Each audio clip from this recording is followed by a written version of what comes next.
it's funny because I don't feel like the can a woman and a man be friends question really factored in at all for me when writing the book, because I'm just like, yeah, in real life, I think they can. Yeah. Yes. I have 2 older brothers. I inherited a lot of their friends. I am not and will never be interested in that way.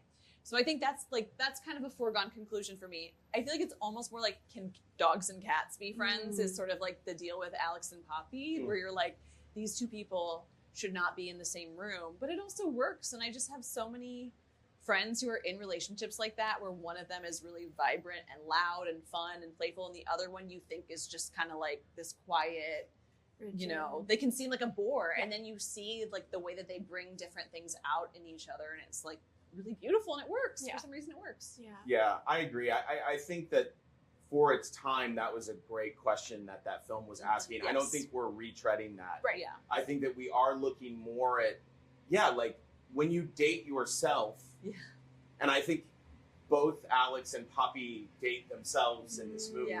They date like a mirror of themselves. That when you see them with each other, what sides do they bring out in one another? And I think that's the fun of this. The fun of this is like, maybe the person you think you need is actually not what you need. Yeah. Maybe you need something completely different from you. Yeah. And that is maybe where the magic happens. Yes. Yeah. I love that. That's our question. And I think also the question of like,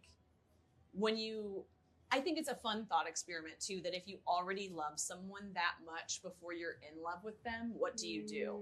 Because people think, oh, it's obvious. You would just go for it. Like, this is your best friend, and now you're saying that you also kind of want to like make out with them. Cool. But in real life, it's like, if you've had a friendship for that long, that's like basically family to you. And you know there's a real risk. You could lose that person forever. And like, growing up, like I always was a friends to love. Like, I always fell in love with my friends. And I basically never made the decision to try to pursue anything because I valued those friendships so much.